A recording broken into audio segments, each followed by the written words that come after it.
9 ग्रहों में सबसे अंतिम देखा जाने वाला ग्रह, या ऐसा कह लो कि सबसे लास्ट में लिखा जाता है इस ग्रह को, केतु ग्रह वह हो जाता है। और केतु ग्रह थोड़ा सा विचित्र, थोड़ा सा हटके और समझने में बहुत मुश्किल। राहु को एक बात समझ सकते हैं क्योंकि उसके पास में भी दिमाग है, किसी भी चीज को समझने के लिए दिमाग लगाना पड़ता है, लेकिन केतु के पास में दिमाग ही नहीं है।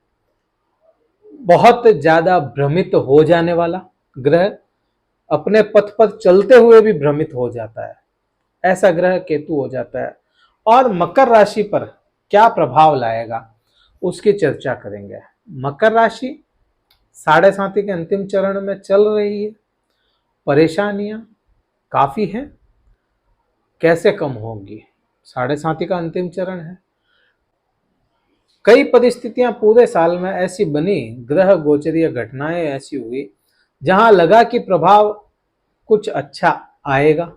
कईयों के साथ आया और कईयों के साथ नहीं भी आया। लेकिन अभी केतु की बात करते हैं, इस वीडियो में केवल केतु की ही बात करेंगे, किसी दूसरे ग्रह की चर्चा नहीं करेंगे।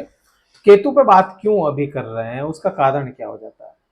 कारण, एक तो केतु निर्बल अवस्था में हो गया। सबसे बड़ी बात, केतु अभी के समय में 3 डिग्री के आसपास चल रहा है। 3 डिग्री केतु है। और 30 तारीख को, 30 अक्टूबर को यह होगा, 30 अक्टूबर को यह चेंज करेंगे। राहु केतु दोनों ही ग्रह वक्री चलने वाले ग्रह हैं। अभी 3 डिग्री है, आने वाले समय में 2 डिग्री, फिर 1 और 0 डिग्री, 0 से फिर 30, 30 से 29, ऐसे चलेगा। और यह क्या करेगा कि इसमें प्रभाव उल्टा चलता है, जितना निर्बल होगा उतना ही प्रभाव अपने जो दुष्परिणाम देने वाला ग्रह हो जाते हैं वह कम कर देते हैं। अभी आपके कर्म क्षेत्र में, कर्म क्षेत्र में होने के कारण यहाँ पे क्या है, केतु का जैसा बताया कि समझना मुश्किल होता है केतु को, क्योंकि ये इसके पास में कुछ दिमाग नहीं है। राहु केतु की जो आपने पहले भी हमारे वीडियो देखे होंगे राहु के, उसमें भी बताया था कि सिर का जो हिस्सा है वह राहु है और बॉडी केतु है। तो यहाँ पे कर्म क्षेत्र में अगर केतु बैठ जाता है तो यहाँ पे क्या करने का आपके साथ में प्रभाव लाया होगा पिछले 15 महीने। ये 15 महीने से यहीं पे, तो 15 महीने में आप पे जो मेन प्रभाव लाया होगा उसकी बात कर लेते हैं। अगर वो प्रभाव आए हैं तो कमेंट करके बताइएगा। काम के प्रति मन उठ जाना, काम, एक तो काम मिलना मुश्किल हो जाता है, आपका करियर स्टेबल नहीं रह पाया होगा। स्टेबल लगे कि हाँ भाई स्टेबल था हमारा काम, और पिछले 15 से 18 महीने का समय रहा होगा जिसमें अनस्टेबल हो गया काम, बिल्कुल करियर बिल्कुल अनस्टेबल होकर के और काम फ्लक्चुएट होने लग गया, ऐसी स्थितियां। दूसरा, यहां पर आपको कर्म को लेकर के ऐसा कह सकते हो कि मन ही उठ जाए, काम भी मिलता रहे, सब कुछ मिलते हुए भी काम करने की इच्छा ना हो, बॉडी खुद साथ ना दे पाए, या आप बिल्कुल निष्क्रिय अवस्था में चले जाए काम को लेकर के। तो ऐसी परिस्थितियां आपको केतु ने यहां से दी। अब सवाल उठेगा कि केतु के सामने राहु बैठा है तो वो प्रभाव नहीं लाया होगा? ऐसा नहीं है। यहां इसमें एक चीज को देखेंगे कि केतु की 7वीं दृष्टि में राहु है तो वहां पे राहु रहेगा, और राहु की 7वीं दृष्टि में है तो वहां पे केतु बैठा है, 7वीं दृष्टि राहु की। तो यहां पे केतु ही अपना मेन प्रभाव लाएगा, राहु का प्रभाव उतना नहीं चलेगा 7वीं दृष्टि में। हाँ, 5वीं और 9वीं दृष्टि तो है ही। अब यहीं से अपन देखते हैं कि इनको दृष्टि कौन सी मिलती है। 5, 7 और 9, राहु केतु और बृहस्पति, ये 3 ग्रह होते हैं, इनको तीनों को ही ये 3 सेम दृष्टियां मिलती है।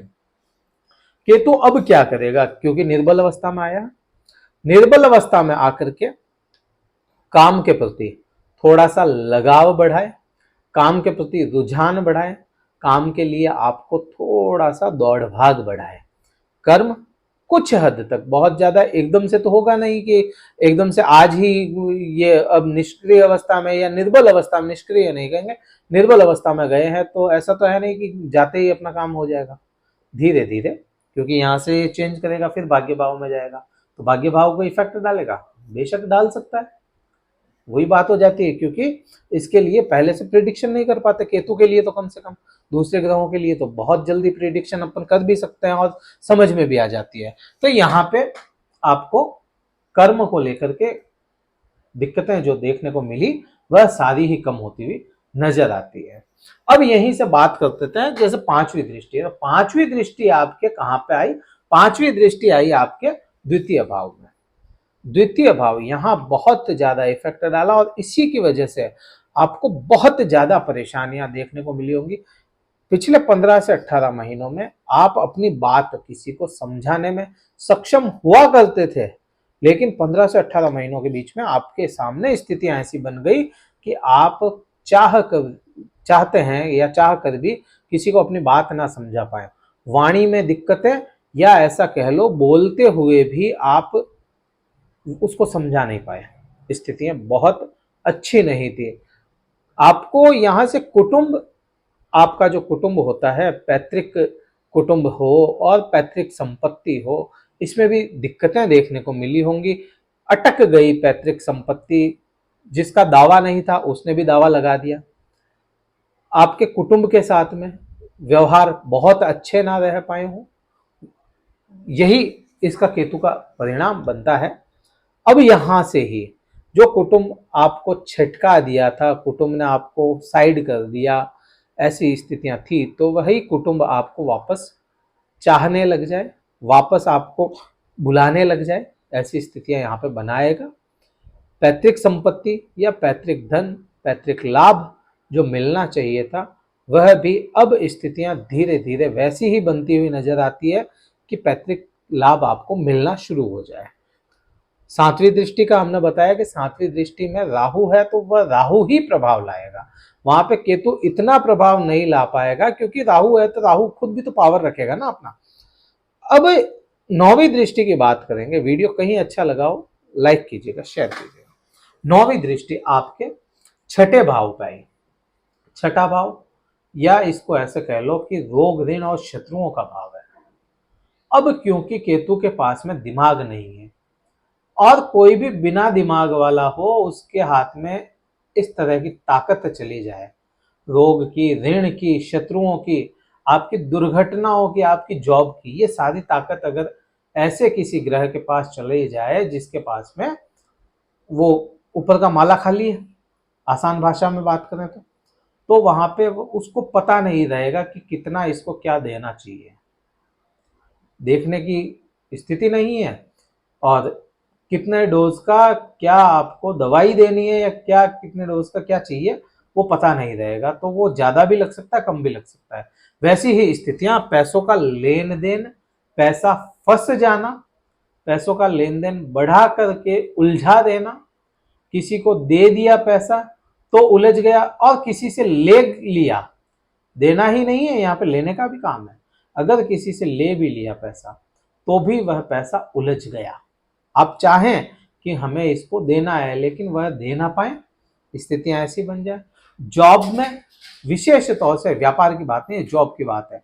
जॉब करते हैं और जॉब में आपको मन उठ जाना, जॉब से दुर्घटनाएं होती होती बच जाना, और कुछ हद तक दुर्घटना होने के भी योग थे। तो यहाँ पे काफी कुछ आपको दिक्कतें ज्यादा दी होगी इसने। आपको कर्म क्षेत्र में दिक्कत दी, वहां पे बैठा, लेकिन वहां पे तो वो बैठा था, उतनी तो थी ही दिक्कतें, लेकिन छठे भाव की ज्यादा दिक्कतें आपको देखने को सामने आई होंगी। अब क्या करेगा?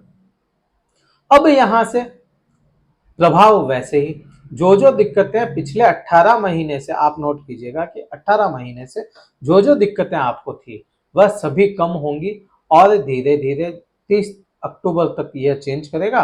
तब तक पूर्ण रूप से उन सभी चीजों पर विराम लग जाना चाहिए। अगर केतु आपकी कुंडली में अच्छी स्थिति में है तो यह बहुत जल्दी, 30 अक्टूबर का भी समय नहीं लगेगा, और आपको सारी ही परिस्थितियां अच्छी सुधरती हुई देखने को मिलेगी, और लगभग 15 दिन से असर लाना शुरू भी कर दिया होगा अगर किसी का केतु कुंडली में अच्छी पोजीशन में है। क्या करना चाहिए कि आपको केतु प्रभाव अच्छे दे, या कुंडली में बुरी स्थिति में है तो भी क्या करना चाहिए? आपको विशेष तौर से कुत्तों की सेवा करनी चाहिए, अच्छा रिजल्ट आएगा। हनुमान मंदिर के दर्शन करने चाहिए हर बुधवार को, मंगलवार को नहीं, विशेष फायदा मिलेगा। हनुमान मंदिर में बूंदी के लड्डू अर्पित कराएं। क्यों? क्योंकि केतु मंगल की ही छाया ग्रह है, तो प्रभाव भी वैसे ही लाता है, क्रूर भी है। यही ग्रह मोक्ष भी दिलाता है, यही ग्रह धर्म से भी जोड़ता है, और यही ग्रह कई हद तक मौज भी करवा देता है। वीडियो में काफी कुछ अपन ने बात की, आगे आएगा और भी वीडियो आएंगे। राहु के आने बाकी हैं, राहु के भी पूरा विश्लेषण आएगा। इस वीडियो में कहीं पे भी कुछ बातें समझ में आई, कमेंट करके बताइएगा। वीडियो को लाइक कीजिएगा, शेयर कीजिएगा। कुंडली विश्लेषण हमसे करवाना चाहते हैं, डिस्क्रिप्शन में नंबर मिल जाएंगे, कार्यालय के हैं। व्हाट्सअप मैसेज ही करें, कॉल ना करें, कॉल करेंगे कोई नहीं उठा पाएगा। इस वीडियो में इतना ही था, सब्सक्राइब करके जाइएगा। इस वीडियो में इतना ही। जय हिंद, वंदे मातरम, भारत माता की।